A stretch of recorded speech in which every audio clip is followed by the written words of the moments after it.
So the capital efficiency part is people that are already, diamond hand ETH stakers. They can just opt into additional incremental yield. And so that's the capital efficiency part when you're exporting security, but then expanding the role of the operators and providing different subquorums of like this larger operator set and using that to test what restaking could be as a way to, push some of these changes and almost treat them as like tests or kind of a concept of canary networks. And before you make this huge sweeping protocol change. Hey everyone, this episode is brought to you by Kinto, the safety first L2, which is accelerating the transition to the on-chain financial system. They've got some very cool features like user-owned KYC and native account abstraction, which solves a bunch of the onboarding and bottleneck problems that many L2s suffer from. So you're going to be hearing all about them later in the program, but if you want to learn more and better, if you want to join their launch program, Engen, E-N-G-E-N, you can click the link at the bottom of this episode. Go check them out. Tell them I sent you. If you're building anything in Web3, you likely need oracles and verifiable randomness. That's why Bellcurve is partnering up with Supra, which offers the fastest oracles and DVRF free for listeners of Bellcurve for 12 months. And you can get that at supra.com/blockworks. The link there is in the show notes, or stick around. We're going to be talking about them later in the program. All right, everyone. Welcome back to another episode of Bellcurve. Before we jump in, quick disclaimer. The views expressed by my co-host today are their personal views, and they do not represent the views of any organization with which the co-hosts are associated with. Nothing in the episode is construed or relied upon as financial, technical, tax, legal, or other advice. You know the deal. Now, let's jump into the episode. All right, everyone. Welcome back to another episode of Bellcurve. This is a very special episode because this is the kickoff episode of the new season. So I'm joined by my trusty co-host, Myles O'Neill, and we're going to be talking about restaking the season. So, Myles, welcome, buddy. It's great to be back. Yeah, it feels like doing restaking themed podcasts is like a second job. So might as well just lean into it and do a full season at this point. Yeah. But yeah, I'm really excited. I think I feel like I didn't give that enough pizzazz on the reveal. Restaking, jazz hands. Yeah, exactly. But no, it's a great time to do it because I think we're finally, kind of past this whole people understand the broad concepts, the rubber's hitting the road in terms of these things actually going live, and more, competitors or ecosystem specific, providers are popping up on outside of Eigen Layer. So yeah, no, it's a great time to do it. And we have some awesome guests lined up. Yeah. So I just want to give folks a little bit of a rehash of how these seasons work if you haven't tuned in the past, and then say a little bit more about why we're doing this now. So this is Myles and I are going to go deep. We're going to do 9 total episodes on restaking, where we explore big themes, questions, etc. We're going to lay out some of our ideas in the beginning of the season, and hopefully those change as we move through. So the season's got 9 episodes. There's a kickoff and a wrap up. So you're going to listen to the kickoff now, where we're going to outline some of the themes that we're interested in this season. There are going to be 7 interview episodes, and then we're going to end with a conclusion where we discuss, do a little bit of a retrospective on what we learned, what was confirmed, what was disconfirmed, etc. So that's what y'all can look forward to this season, hopefully. Myles and I have done a couple of seasons in the past. We actually did an app chain season a little while ago, and we did a liquid staking season, which that's going to be interesting. If you want to go back, I would just recommend it's, I think, pretty strong content, but also some of the themes that we discussed in the liquid staking season are going to feed into what's happening in the restaking season. We did a great episode with Sriram on that intersection back there that I would highly recommend going back. Yeah, well, that's coming up on like a year ago now. I know, and man, time I think, flies. Yeah, it's been super interesting to see like which, the things we were thinking about back then, what has played out and what hasn't. And yeah, I think overall, like, not a bad job. Yeah, I think we did it justice. So in terms of why we're doing restaking now, I think there's a couple of upcoming catalysts that are going to make like this particular moment in time very interesting. One, obviously, Eigen Layer within Ethereum, I think, is sucking up an enormous amount of not only capital but also attention. Eigen Layer in general has always been one of the most ambitious, interesting projects, probably in all of crypto history, but certainly over the course of the last couple of years. Although, as we're going to discuss, this is not the first iteration of shared security, and there's actually a long history of alternative projects that Eigen Layer has had the benefit of learning from. So we're going to get into that. but also because I think there's a way that people conceptualize of restaking today, which I think is only a very small sliver of how people are going to think of restaking and shared security going into the future. And those dynamics are just starting to become clear, but hopefully you and I are going to spend some time fleshing those out.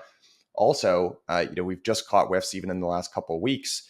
There have been rumblings about this for a long time, but we are, I think, going to move from Eigen Layer being the only game in town to multiple different restaking platforms, some of which might not be successful, but some of which are probably going to grab some market share. So I think the whole ecosystem is just becoming much more dynamic in the next couple months. I don't know if you have anything to add there.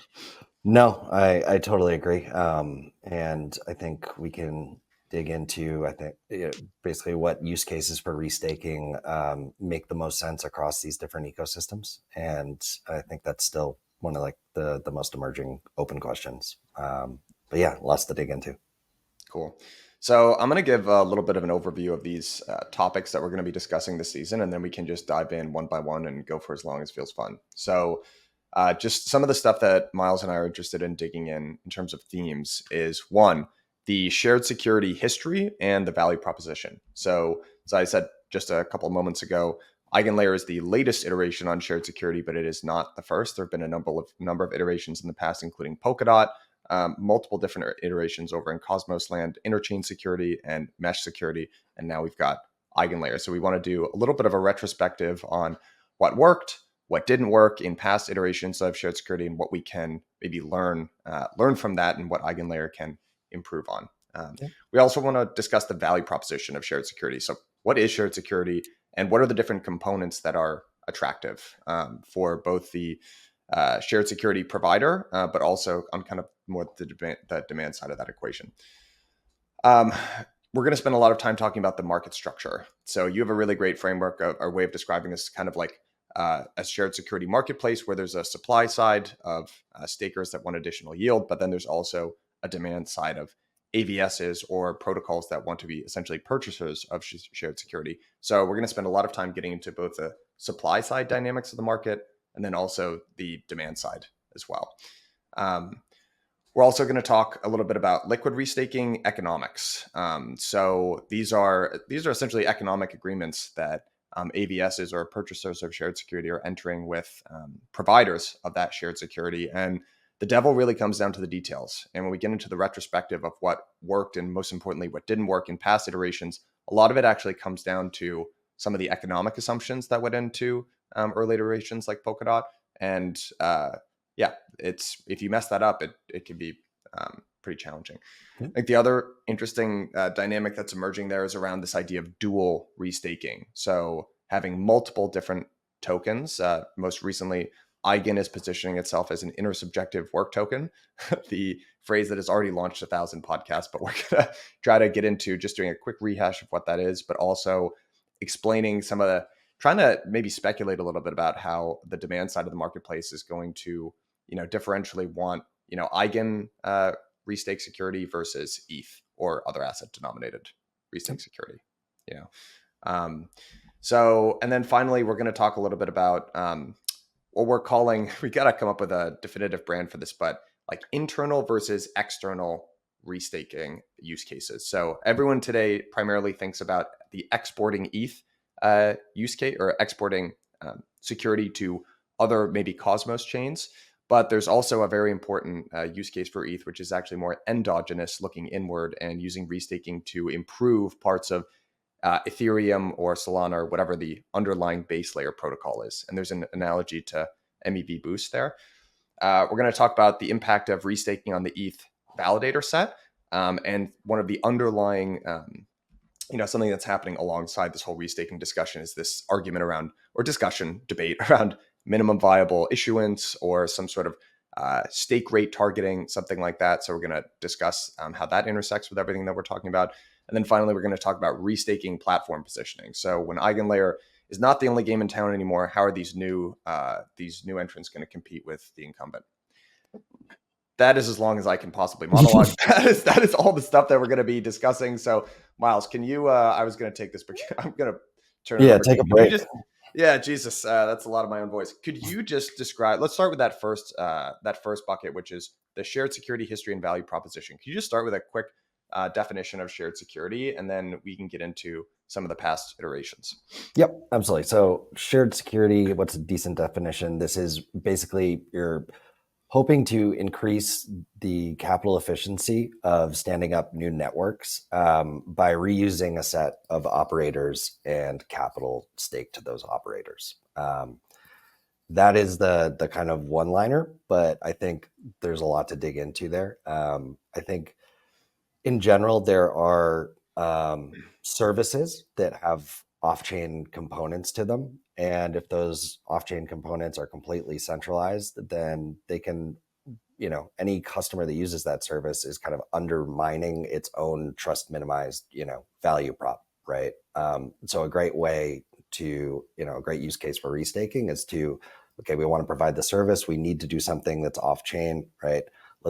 We grab a set of operators from Eigen Layer, right, and grab some capital that's already staked to Ethereum. Therefore, these apps on Ethereum that are using this service aren't actually, increasing the amount of counterparties they have that they're trusting to fulfill the service, right? They're already trusting the ETH validator set for block building, and they are, um, probably more willing to trust the ETH validator set for some service. There's also this idea of, app chains historically have been very difficult to bootstrap.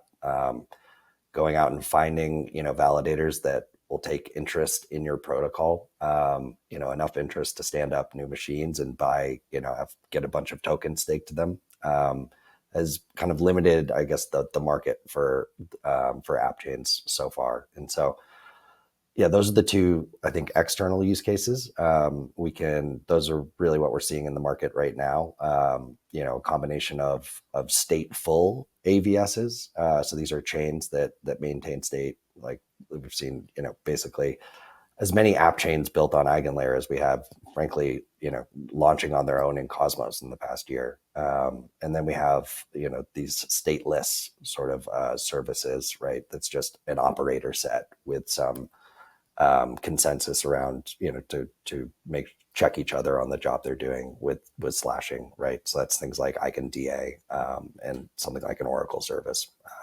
So that's what we're seeing right now. And then, okay, so moving on to kind of the quick overview of the history of shared security or restaking.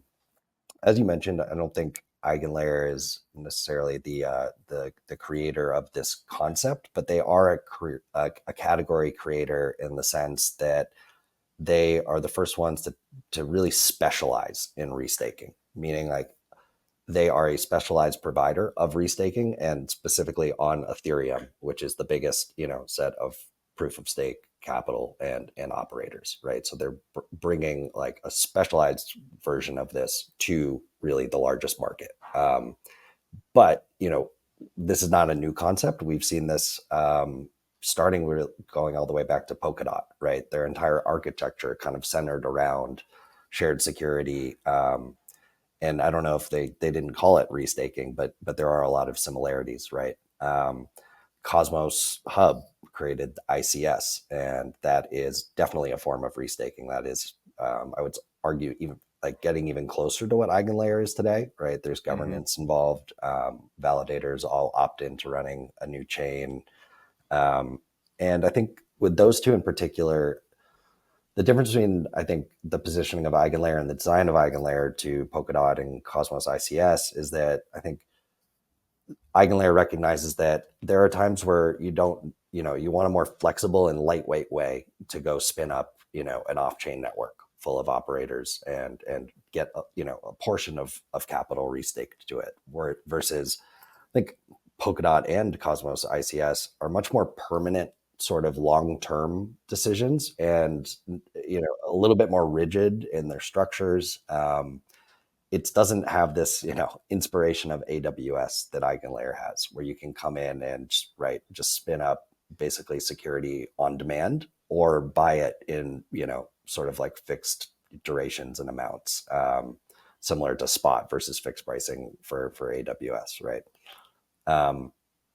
So I'll pause there. Maybe I'll mention the last one is mesh security, which is something that's, I've been working on with with Osmosis for over a year now, which is just the redelegation of economic stake to another chain. And so you're not actually, you retain your own validator set, but you're able to supplement the economic stake, securing your network with from other chains and do it in a bilateral manner.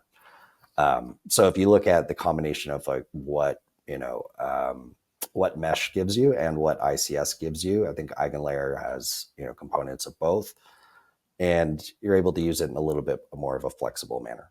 So pause there. Yeah, that was a great explanation. I want to just double down on that word that you used right at the end there, which is flexibility, and this concept of pay as you go or on demand pricing, which is extremely critical. And I think if you go back to the first example that you mentioned, Polkadot, which is I think the first instantiation of shared security in even the modern sense, they were grappling with a lot of the challenges that Eigenlayer, but even frankly, like blockchain architecture that you and I have talked about quite a bit over the years now, they were grappling with some of these challenges really early on. So the design of Polkadot was you had this relay chain which provided homogeneous security to parachains, and that was the early iteration at how can these applications have some amount of sovereignty with shared resources underneath that supports that. Now the go-to-market model that they chose is they initially launched with parachains as opposed to parathreads, which was more sort of pay as you go, but in parachains, if you remember, they actually held these auctions where the assumption was that there was going to be so much demand for these parachains and the block space that was being produced that you had to lock up capital for something like 2 years, and they only had an extremely limited number of slots. So that's why you hear a lot of like Eigenlayer talk about things like permissionless innovation, because I think they realize that the extremely limited number of slots from the early parachain auctions, it just did not work. It wasn't, you weren't meeting customers where they were at. And another interesting example of this, by the way, which is being changed right now, is actually the design of Avalanche. So the Avalanche design looks something like this as well. The equivalent of parachains are subnets. They have 3 different chains, but the P chain is their interop solution. And they're actually retooling all of their economics right now, where initially they thought that it was very costly to, if you had a subnet, you also had to validate the P chain. Now that has a certain amount of cost to it, and you also had to lock up a certain amount of Avalanche or AVAX as Yep. stake. And now they're walking some of that back so that you don't have to validate the P chain, and you can use other forms of collateral. And I think that's what that go to market miss. That was a huge part of the reason, not the only reason. There's a million reasons, but that was one of the reasons why Polkadot didn't take off as much Yep. as people thought. I agree. Yeah. And I think it also just goes, maybe it started in ecosystems that were really focused on horizontal scaling. So how do you basically give everybody their own chain, dedicated block space that's customized for their use case? And this was, pre-rollups as well. So I think restaking in the context of Ethereum is now bringing, a way to actually horizontally scale, ETH security in a way that, I guess not everything is perfect for, as a roll up. Basically, there are things that are just better, if you were to be able to do it completely off of Ethereum. And now we're saying, okay, you actually can do that, but you can borrow a portion of Ethereum security to I guess secure that network, right? Yeah.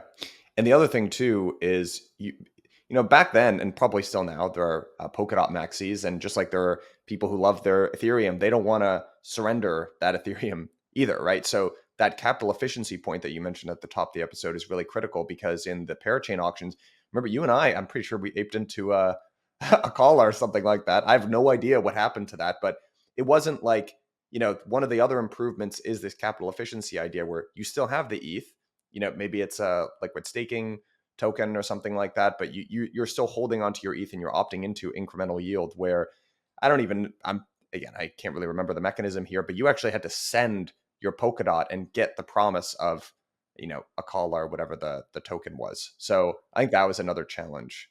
the design. It did introduce this concept of duration, probably not in the best way, right? Like you shouldn't start with duration requirements. You should start with, a completely fluid system, and then, I guess build tools that enable like, you to provide commitments around duration if projects are willing to pay more for it, right? So they did it a little backwards in terms of the amount of block space they thought was needed, and in terms of, I guess, the structure that they led with, and the economic relationship. So it's okay. These are second mover advantages that, I think Eigen Layer is looking at as well. Totally, yeah. And I hope fans of Polkadot out there, Polkadot was a pioneer, right, in this, and they deserve an enormous amount of credit for essentially being the first one to attempt this extremely ambitious category at scale. And then the other thing I just think is important to highlight, because it's going to come up during the season, is maybe if we talk about interchain security a little bit. So 2 consumer chains right now over in Cosmos land, there's Neutron and Stride.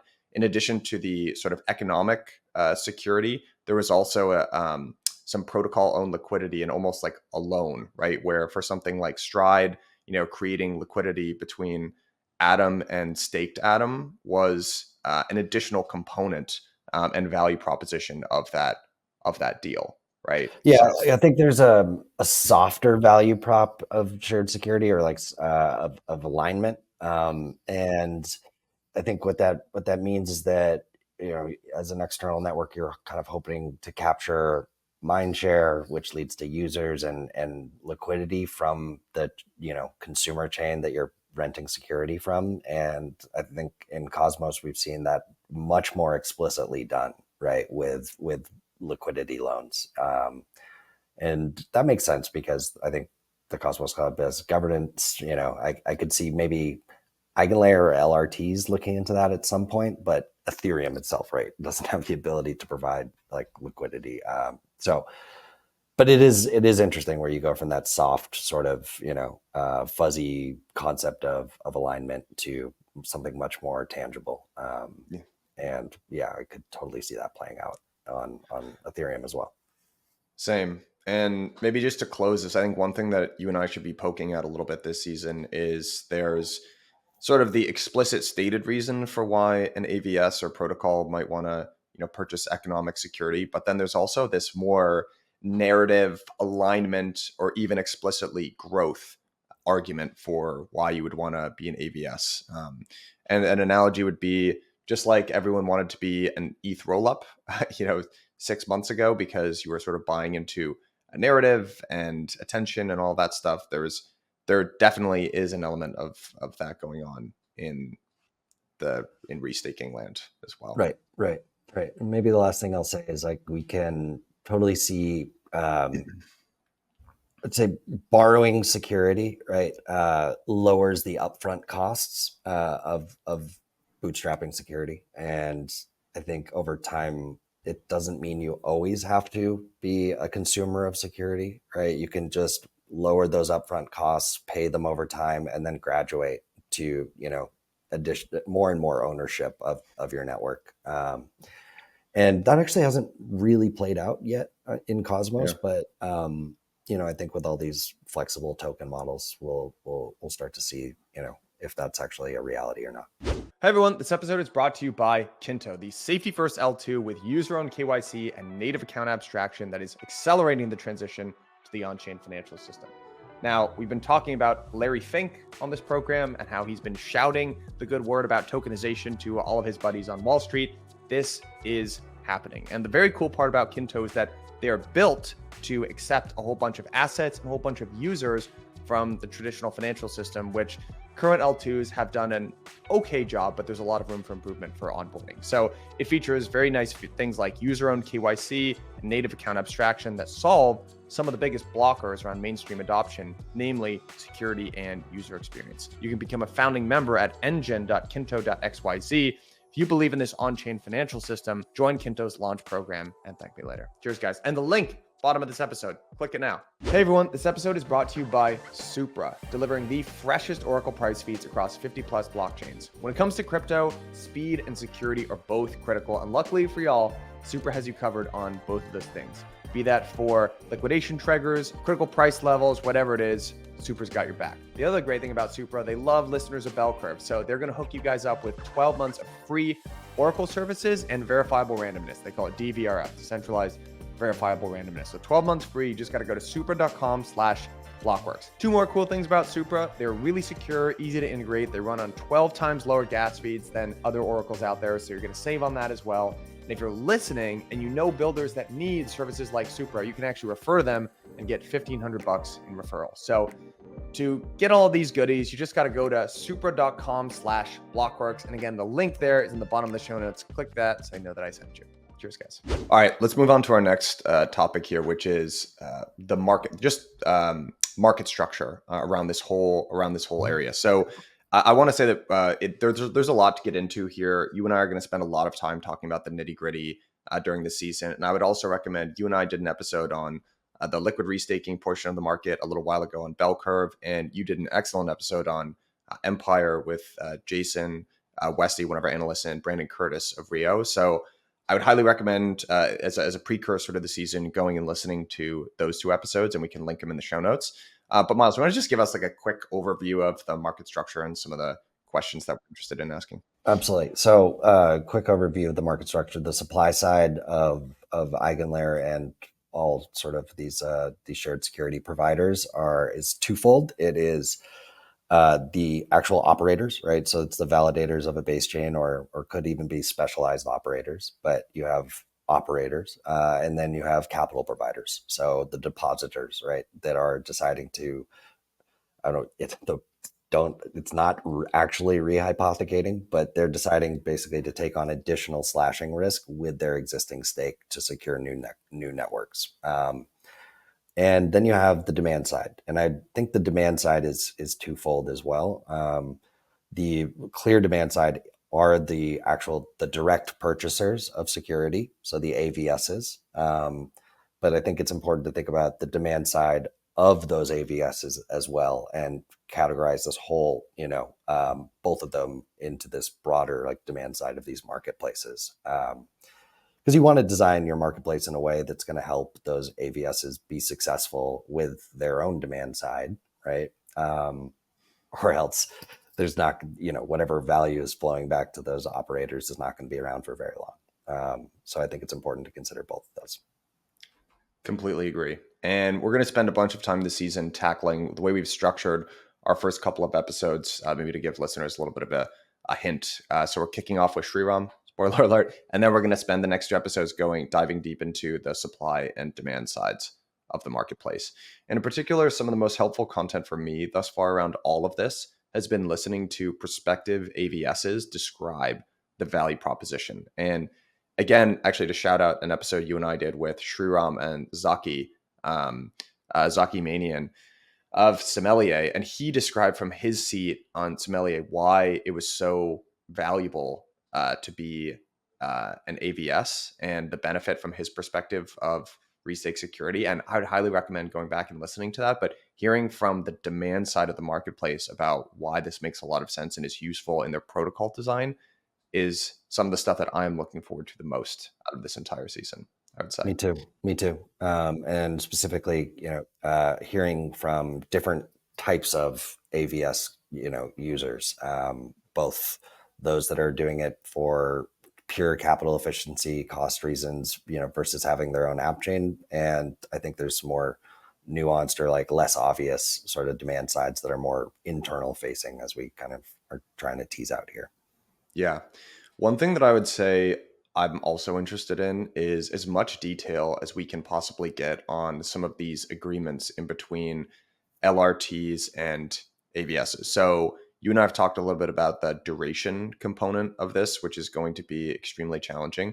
But I want to give a shout out, by the way, to Jim Perillo of Figment Cap for initially pointing out to you and me this comparison between Polkadot and Eigen Layer. So a very shrewd observation from Jim there. Also Effort Cap on our team, who gave me a great overview of this as well. But one of the differences between the parachain auctions and Eigen Layer, a lot of these agreements that are happening between LRTs and AVSs, is that actually Polkadot, to give them credit, all of this was happening on chain, and all of the agreements that are happening now between the LRTs and the AVSs are off chain, which makes them not very transparent. and it also makes them kind of unenforceable in a sense, which makes just the duration management extremely tricky. Also, we still haven't gotten, I know Eigen Layer is working on this and it's a huge priority, but we still haven't gotten things like, attributable securities. There are weird games that AVSs are playing where they're trying to, preclude other AVSs from the same pool of restake security and stuff like that. So the actual nitty gritty of the agreements, I think, as much obviously some of this commercially sensitive stuff, so we probably can't get every TNC, but getting some understanding of what both sides of the marketplace want, I think, is going to be critical. Yeah, totally. Even with the early Neutron and Stride agreements, I think nobody is now looking at those in hindsight like, oh yeah, we nailed it.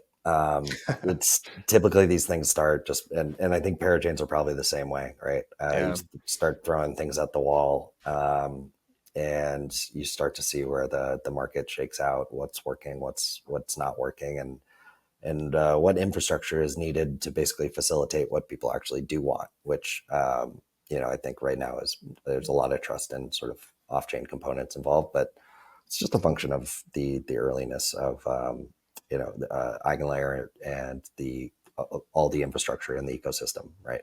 Yeah. So one thing as well, maybe to tease a little bit about the introduction of multiple different restaking platforms, is I think the off-chain component of this is going to be important, because while this isn't strictly by the letter of the law rehypothecation, there are certainly some similarities between rehypothecation and what's happening in restaking, and having these agreements be off-chain makes it very difficult to understand the amount of risk that you're introducing to this system. So one of the hallmarks of DeFi and why it's been, I think, as successful as it has been to date, and you can even see examples like Aave and Compound performing extremely well, and all the centralized lenders getting carted out last cycle when Terra Luna and FTX and everything was blowing up, was everything was on chain and it was transparent. And even though that's not perfect, it's a hell of a lot better than a centralized black box. And when it comes to what's happening in restaking land, not an enormous amount of this is on chain, and it's not transparent, and there are tons of risks, because especially with some of these newer platforms that are emerging that are maybe willing to take a little bit more risk, then this was always bound to happen, right? Like Eigen Layer is probably the most conservative of the platforms that exist today, and there are a couple blue chip LRTs, some slightly less blue chip, and you're already seeing like crazy looping that's going on, and you can deposit your restaked ETH in other restaking platforms and then go into LRTs. And I saw someone on Twitter just saying, I've looped this basically 5 times. I have no idea where my ETH is. And that's going to be a challenge if things ever unwind. Funny. Yeah, no, to say broadly, like whether you're talking about a system like Lido, or whether you're talking about Eigen Layer, especially a new system like Eigen Layer, I put like 3 buckets of ways that things can be done. It's either completely programmable, autonomous, and usually, governance minimized, right? So this would be something like a system that purely matches the intents of AVSs with operators, runs some sort of auction system, right? Does all the slashing completely programmatically. Then there's, I'd say like a middle category where governance needs to get involved. And there's lots of things here where we're already seeing with different types of security where it's just impossible to not have some sort of human component, right? And then I would say there's that third category of just doing things completely off chain and opaque, right? There is a nuance between something being off chain and private versus off, coordination through governance, right? In public forums and things like that. And there's a difference between that and, actually enforcing these agreements in programmatic smart contracts. So we're kind of in that kicking most things into that third or second bucket right now, and slowly figuring out, where we can make the system much more efficient.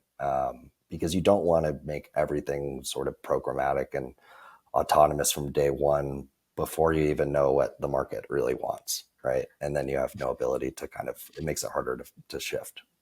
Totally.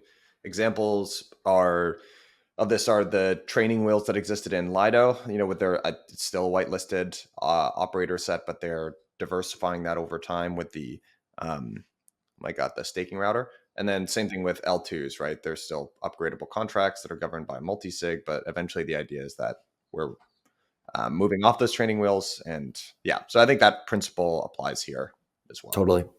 Yeah. Don't want to go off too early, but you also don't want to, you want to have a healthy sort of motivation and urgency to figure these things out and I remove agree. those, points of trust or the opacity. Yeah. Let's talk a little bit about this. A big theme that I think is going to recur a lot during this season, which is this idea of external versus endogenous restaking. And multiple words for this. I think when you talked about it with Jason and Brandon on Empire, we use the words native restaking, whatever. We can just agree on. But I think it's this is a really critical theme that I just want to underline again and again and again this season, because I think when people think about restaking, they are explicitly referring to this category of external restaking, where there are chains that exist outside of Ethereum, maybe Cosmos chains or middleware or whatever it is. And there's this idea of taking the ETH that's already been staked on the platform and using it to secure these other chains and in exchange getting yield. That is one big category of restaking, but people view it as the whole. There's something else as well, which is I think going to be a large and emerging category, and it has kind of soft implications as well for the acceptance of Ethereum, sort of the Ethereum, Yeah. like EF and client teams and stuff like that. But also, it's a huge category in its own right, which is actually using restaking as a way of making improvements to ETH, the base layer, and eventually other chains that implement restaking, like Solana or Celestia or whatever. Do you want to? I mean, I can give like a No. I think that's a good like overview. I view the I guess the categories of restaking of the restaking demand side, and so yeah, two high level buckets. One is exporting security to off chain networks, and within that, I kind of mentioned this at the top. You have stateful, so actual blockchains, right? That without this concept just would be app chains, and then you have stateless sort of operator sets, which without restaking would just be off chain trusted committees, right? So how do you improve the basically the trust minimized properties or the security properties of what would be just off-chain committees, and then how do you basically have a more efficient, cost-efficient way of bootstrapping app chains? Those are the two subcategories of the external restaking side. And then what we call like the internal restaking side, we definitely need a better name for it, native restaking. I look at that as two categories as well. The first being basically allowing proposers to make additional commitments around what they include in their blocks that they propose, and to make them uphold those commitments with the risk of slashing, right? So this is something that we're again first kind of seeing in Cosmos. Skip has done a great job. It's in basically creating what is mempool lanes for projects like Osmosis. And this is validators, that are running sidecars that handle a different sort of process, like pulling data feeds and coming to consensus on prices, running a top of block auction, right? And they will get slashed if they don't actually do that additional job. So they'll get slashed if they don't place the Oracle updates at the top of the block, and then if they don't place the auction winner right below that, right? So that's outside of just the out of the box, Tendermint slashing policies. We're adding new jobs for them to do. And on Ethereum, you can basically replicate this concept. Unlike Cosmos, there is no governance where you can make basically, governance tells every validator that they have to opt in to do this, right? It's like mandatory in Cosmos, whereas on Ethereum, that's just not feasible. So it's going to be opt-in. And these are things like, I think you mentioned MEV Boost earlier in the podcast as a super maybe imperfect example of this. It's saying, okay, I'm going to run MEV Boost, and if I don't run it, like I said I was going to run it, I will get slashed, right? And where we can start seeing this come in already is in L2 pre-comps, right? So hey, I am going to include pre-comp from your L2 every time I propose a block.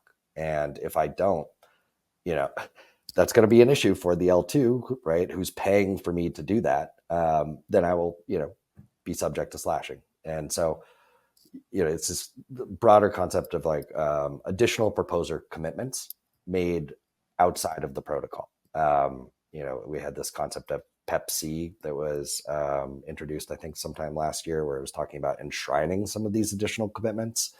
This is almost a step towards that, right? But you're seeing like what actually might make sense to enshrine by first doing it out of protocol and seeing, where we have large amounts of participation and how it's working.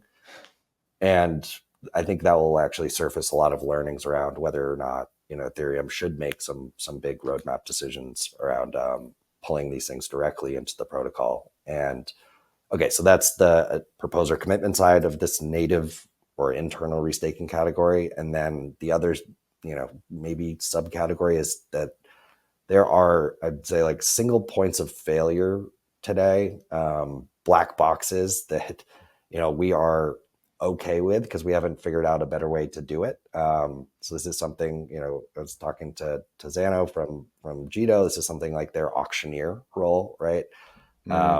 This is something you could maybe think about relayers this way, right? We're just kind of trusting, some good actors to run these things, and we don't really have a great way to decentralize it. And restaking actually presents an option there. So just improving, the security properties of a lot of these, the basically things that directly touch the value chain of the base chain's consensus, right? So that's like this whole category is directly touching Ethereum consensus or directly touching Solana consensus in the value chain, right? Versus exporting security to bootstrap new chains. Completely agree with all of that. And I think that's the right way to lay it out. And maybe just to underline that, or say some of like maybe provide a couple of analogies to just make this very real and live and breathe for people is, if you just think about what these, actually, let's go back to the definition that you talked about at the top of this podcast, which is increasing the capital efficiency of already staked ETH on widely adopted or assets on widely adopted networks, but then also expanding the role of the operators on those networks. And so maybe the capital efficiency part applies a little bit more to the external or exporting security. Like to maybe paraphrase a little bit of Zaki's description of why it was so necessary is, I think one of the misunderstandings of setting up your own chain is that it's actually not hard to go find validators or people that are willing to stake. What's hard is to get them to stay there over the course of the bear market, right? Because initially the token's going up. Yeah, of course I want to stake here. But then when all the tokens are going down, suddenly you're like, why am I staking this random weird chain when I could be staking in ETH? So the capital efficiency part is people that are already, diamond hand ETH stakers. They can just opt into additional incremental yield. And so that's the capital efficiency part when you're exporting security, but then expanding the role of the operators and providing different subquorums of like this larger operator set and using that to test upgrades to the Ethereum network. That feels super valuable to me. And maybe an example of this would be like MEV Boost is probably the best one because that was basically an out of band. Many years ago, we decided on this design philosophy in Ethereum of PBS, protocol builder separation. We are still debating what the right spec is to actually enshrine in the protocol. But many, many years ago, we've had essentially an early version of that, which is an out of band solution, which worked really well.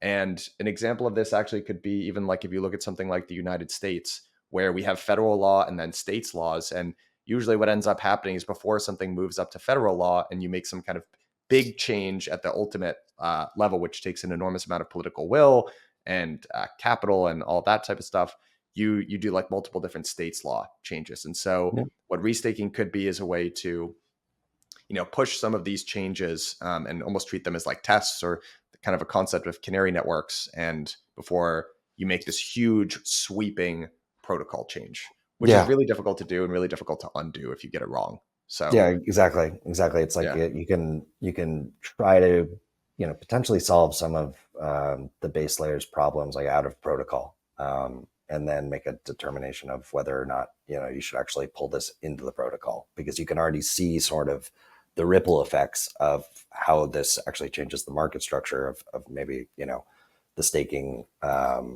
ecosystem before you actually enshrine it, right? Then there are other things like, we saw the DOJ, is clearly looking at MEV now. And maybe there are roles where, like they start going after relayers, and there are jobs that, nobody wants to be like the centralized provider of anymore, right? So how do we actually decentralize that without, making people buy the Flashbots token and like stake it to, maybe there's a better way, right? That's where restaking can come in as well. Yeah.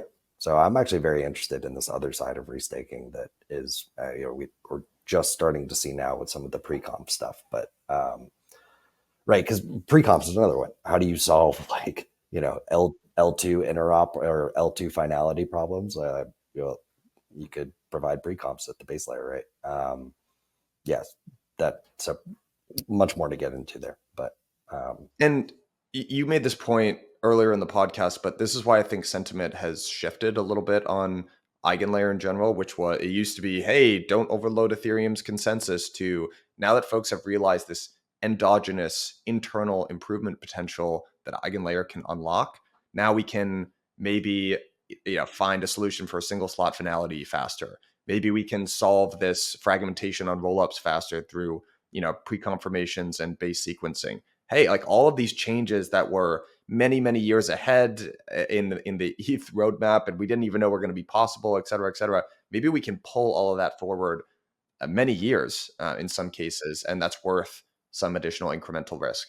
And then we'll talk about Eigen the token later, but that's another way that risk has been offloaded from ETH itself. So yeah, there's this school of thought that many folks that are very core to like Ethereum development are in, that really the main value prop and main product of ETH moving forward is to be a settlement layer. Sure, that's the functionality, but also an exporter of ETH, the asset, and ETH security.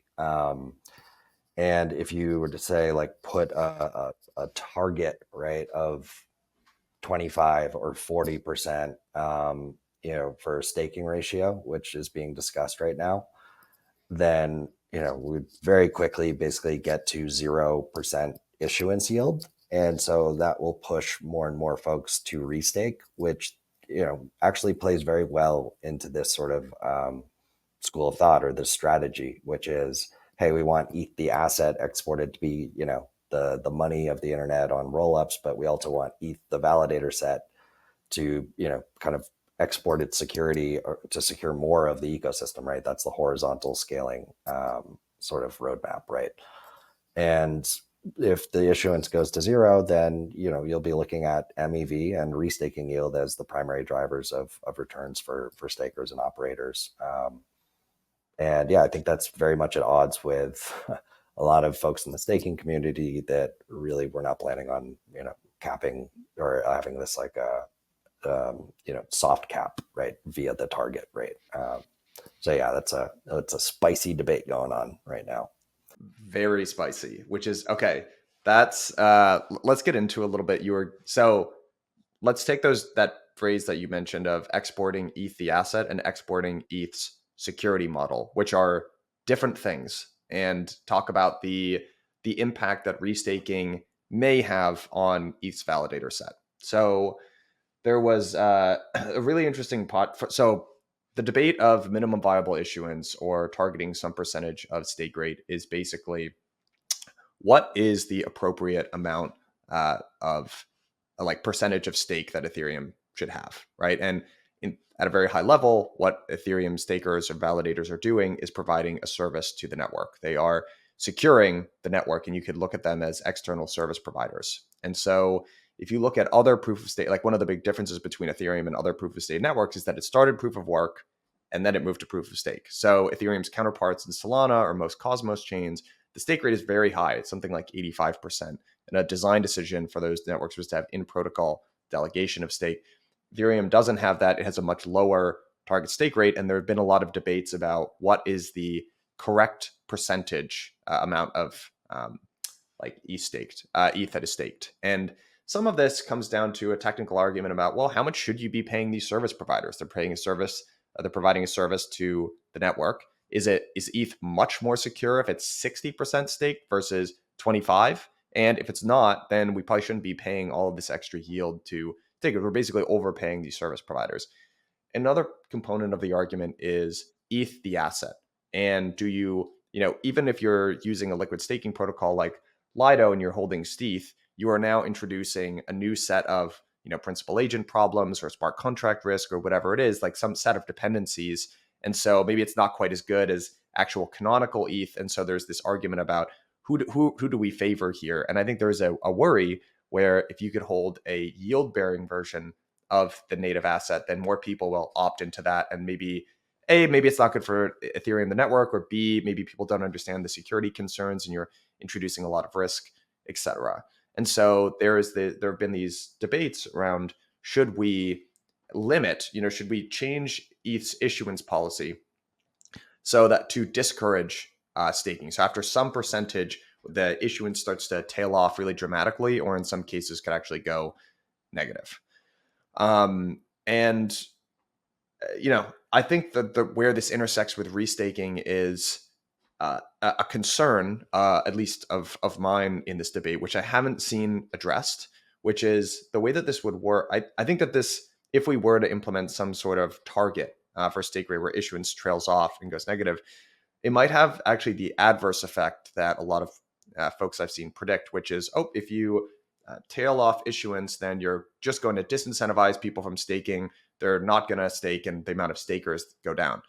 There's a very good chance from my seat that the invariant in that equation is actually people are going to want to keep the same amount of yield that they have, and you're going to, in order for them to keep the same amount of yield that they were getting before, you're going to push people out on the risk spectrum, and you're actually going to incentivize even more restaking than you otherwise would. So you're just increasing the Venn diagram of people that stake and people that restake.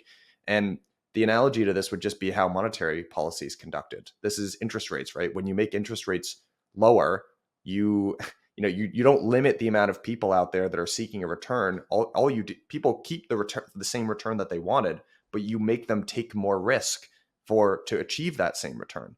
And so, and there was a That's great, interesting. yeah.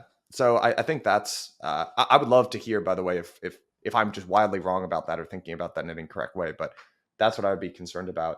And sorry, I'll stop my monologue here and turn it over to you. But there was a great episode of Uncommon Core with Ansgar and Casper and John and Hasu. And Hasu brought up, I think, a really interesting point, which is what is the impact of the amount of yield that we're paying to stakers?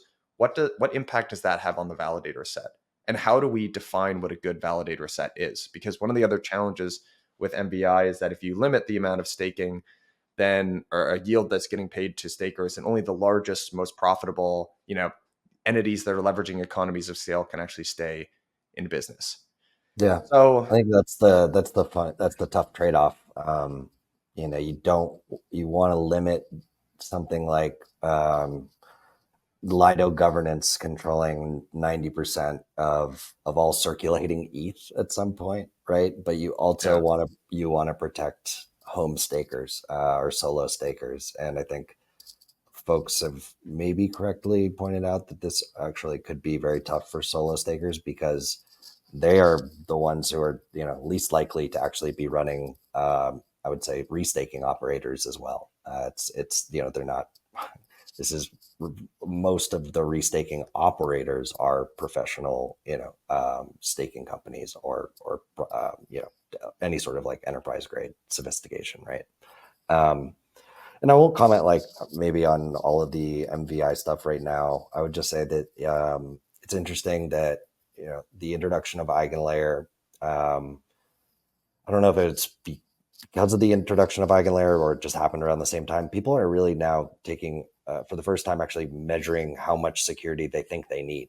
I think before it was just kind of a given, and there are not actually like a lot of 51% attacks, right, on proof of stake networks. And so people are just, and we know that, it's not like, there's I think 11 times, or 10 times more TVL on Ethereum than there is staked. And so it's not like, the TVL of Ethereum is what's at risk at any point in time. People are actually finally starting to look at what is at risk in an attack. How much does it cost to actually perform that attack? And then what is sort of like the profit if you were to take, what you captured versus what you had to pay to do that. And then based off of that, hey, are we paying too much for security right now? And I think AVSs and app chains are looking at this for the first time. Even Cosmos chains that don't use restaking are like, oh, actually, we should start measuring this, right? And this is good. This is really good. And I think the second piece is this introduction of kind of insurance, this attributable security. So, right, if something actually happens, security capital that can be redistributed to the harmed users. Because that's kind of always been my issue with slashing. It's like, well, you just slashed, some operator did something, and then you just slashed a bunch of, depositors that like delegated to that operator. You didn't actually get the operator itself. And so how do you actually, kind of make the users whole? Right. But I think it is different products, and it'll be super interesting how this insurance, security plays with slashable capital. But in general, it's just healthy for the whole system. I think that we're taking a harder look at and really trying to measure how much security we need and how much we should pay. Completely agree. So I think that is just something to be aware of, and we're gonna have folks on this season to talk about that, this underlying current of MVI targeting stake rates, etc., and how that interacts with restaking writ large. So I think just listen in for some of that. Now, Myles, maybe the best place to end this is we can riff for a little bit about the actual restaking platforms themselves. And how are these platforms, specifically the new ones, going to position to challenge Eigen Layer as the incumbent here? And maybe to introduce, there are a couple of different. So there are some news stories, some rumors flying around, but it was reported that Jito has their own is exploring a restaking solution, and it was also reported, I believe, earlier this week that there is a new Ethereum-based competitor to EigenLayer. Obviously, Karak has publicly announced as well. And maybe we can just riff for a little bit on EigenLayer has this massive head start. They've got 16 billion in capital. They've been building for a number of years at this point. They have the brand, the trusted brand. How are some of these new providers going to compete? And maybe with this overall lens towards, is it going to be segmented by ecosystem? Is there going to be cross-chain, etc.? Yeah. So I think we can talk about like which components might make sense to couple together. Let me say it this way: like we have the chain, right? Then we have liquid staking tokens, and then we have restaking providers. And the Cosmos Hub, right, is a chain and a restaking provider. It doesn't do LSTs. If Jito decides to do restaking, that is, an LST provider that is vertically integrating some sort of restaking service. And then I would say those are the sort of like vertical sort of expansions or vertical, going up the vertical stack, how you can combine some of these things together and what combinations might make sense. And then sort of a horizontal sort of expansion that a restaking provider could do, which is pulling in more L1 assets, right? So being not just the ETH restaking provider, but being agnostic to the sort of assets that, and maybe pulling in Bitcoin, pulling in other L1 tokens, right? So there's definitely going to be this concept of modular versus monolithic as well, and among these restaking providers, who's trying to basically do basically everything under one system versus giving AVSs the ability to set up their own instance of restaking, right, where they're not subject to like the restaking provider's governance for slashing or for asset whitelisting and things like that, right? So there's lots of different interesting it's a really interesting competitive landscape, and there's lots of different sort of ways that you could position yourself. And yeah, no, I think over the course of the season, we should probably even get more details on how some of the third movers, we'll call them, right? Mm-hmm. Post Eigen Layer competitors are trying to counter position. Yeah. And hopefully, maybe to tease a little bit, hopefully we might even have some of them on to talk about themselves, depending on when launch timelines happen. But I think the ones that I'm really interested in are we on the liquid staking season. You and I talked a little bit about this dynamic of cross chain liquid staking tokens versus being ecosystem specific. And ecosystem specific won out. We did a great episode on this with Zave from Chorus One and Lucas, I believe, and they were describing some of the challenges because Chorus One was, if you remember, actually Lido launched on Solana largely unsuccessfully, and Chorus One was a partner to them and helped that.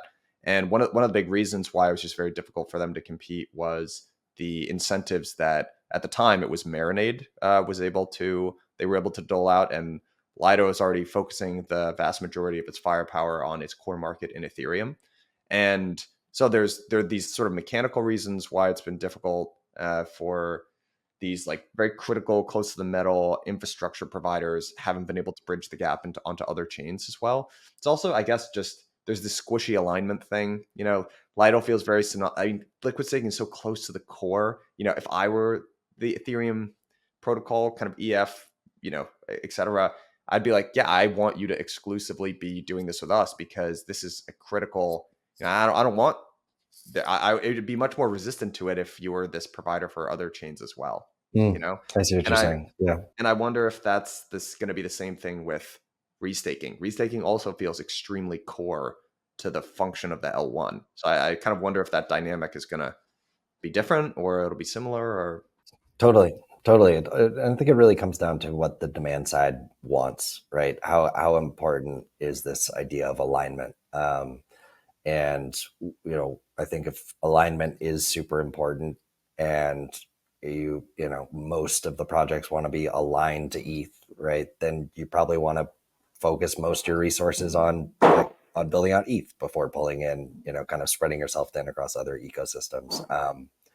If the L1 asset that you're using for security, or the asset, doesn't have to be an L1, right? It becomes sort of like a commodity, right? Or it's just not part of your identity. Then you probably want to be as flexible and, modular as possible. But I do have a sense that one, security is part of your brand.